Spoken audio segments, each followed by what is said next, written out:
முதல் வாசகம். நாமான் கடவுளின் அடியவரிடம் திரும்பி வந்து ஆண்டவரை ஏற்றுக்கொண்டார். அரசர்கள் 2ஆம் நூலிலிருந்து வாசகம். அதிகாரம் 5 இறைவசனங்கள் 14 முதல் 17 முடிய. அந்நாள்களில் நாமான் புறப்பட்டுச் சென்று கடவுளின் அடியவரது வாக்கிற்கிணங்க யோர்தானில் 7 முறை மூழ்கியல அவர் நலமடைந்தார். அவரது உடல் சிறு பிள்ளையின் உடலைப் போல் மாறினது. பின்பு அவர் தம் பரிவாரம் அனைத்துடன் கடவுளின் அடியவரிடம் திரும்பி வந்து, இஸ்ரேலைத் தவிர வேறு எந்த நாட்டிலும் கடவுள் இல்லை என இப்போது உறுதியாக அறிந்து கொண்டேன்.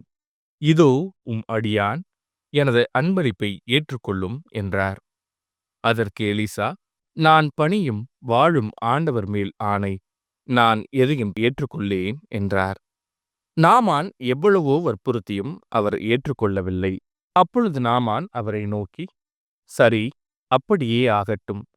ஆயினும் ஒரு சிறு வேண்டுகோள், 2 கழுதை பொதி அளவு மண்ணை இங்கிருந்து எடுத்துச் செல்ல அடியானுக்கு அனுமதி தாரும்.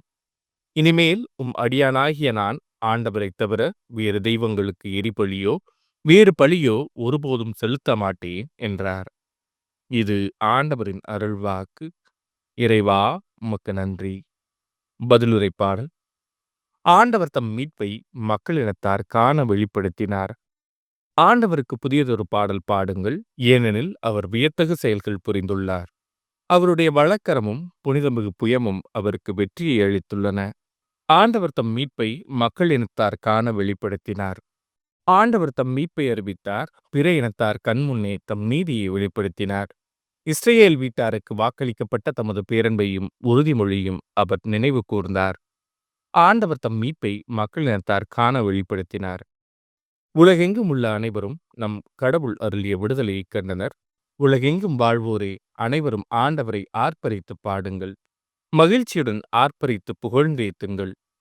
ஆண்டவர் தம் மீட்பை மக்களினத்தார் காண வெளிப்படுத்தினார். 2ஆம் வாசகம். கிறிஸ்துவோடு நிலைத்திருந்தால் அவரோடு ஆட்சி செய்வோம். திருத்தூதர் பவுல் திமோத்தேயுவுக்கு எழுதிய 2ஆம் திருமுகத்திலிருந்து வாசகம். அதிகாரம் 2 இறைவசனங்கள் 8 முதல் 13 முடிய. அன்பிற்குரியவரே, தாவீதின் மரபில் வந்த இயேசு கிறிஸ்து இறந்து உயிர் பெற்று எழுந்தார் என்பதே என் நற்செய்தி. இதனை நினைவில் கொள். இந்நற்செய்திக்காகவே நான் குற்றம் செய்தவனைப் போல திரையிடப்பட்டு துன்புறுகிறேன். ஆனால் கடவுளின் வார்த்தையை சிறைப்படுத்த முடியாது.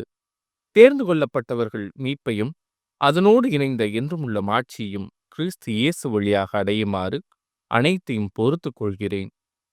பின்வரும் கூற்று நம்பத்தகுந்தது. நாம் அவரோடு இறந்தால் அவரோடு வாழ்வோம்.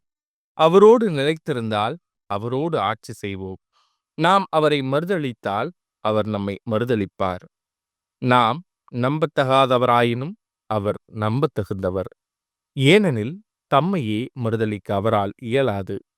இவற்றை நீ அவர்களுக்கு நினைவுறுத்து. இது ஆண்டவரின் அருள்வாக்கு. இறைவா, உமக்கு நன்றி.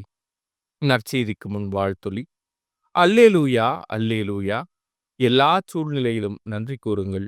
உங்களுக்காக கிறிஸ்து இயேசு வழியாய் கடவுள் வெளிப்படுத்திய திருவுளம் இதுவே. அல்லேலூயா. நற்செய்தி வாசகம். கடவுளை போற்றி புகழ அந்நியராகிய உம்மைத் தவிர வேறு எவரும் திரும்பி வர காணோமே. லூக்கா எழுதிய தூய நற்செய்தியிலிருந்து வாசகம். அதிகாரம் 17 இறைவசனங்கள் 11 முதல் 19 முடிய. அக்காலத்தில் இயேசு எருசலேமுக்கு போய்க் கொண்டிருந்த போது கலிலேய சமாரிய பகுதிகள் வழியாகச் சென்றார். ஓர் ஊருக்குள் வந்தபோது 10 தொழுநோயாளர்கள் அவருக்கு எதிர்கொண்டு வந்து தூரத்தில் நின்று கொண்டே, ஐயா, இயேசுவே, எங்களுக்கு இரங்கும் என்று உரக்க குரல் எழுப்பி வேண்டினார்கள்.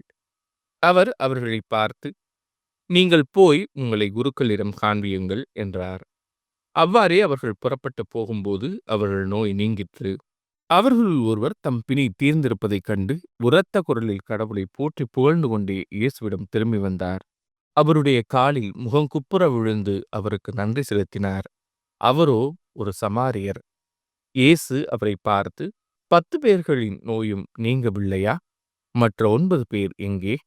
கடவுளை போற்றி புகழ அந்நியராகிய உம்மைத் தவிர வேறு எவரும் திரும்பி வர காணோமே என்றார். பின்பு அவரிடம், எழுந்து செல்லும், உமது நம்பிக்கை உமக்கு நலமளித்தது என்றார். இது ஆண்டவரின் அருள்வாக்கு. கிறிஸ்துவே உமக்கு புகழ்.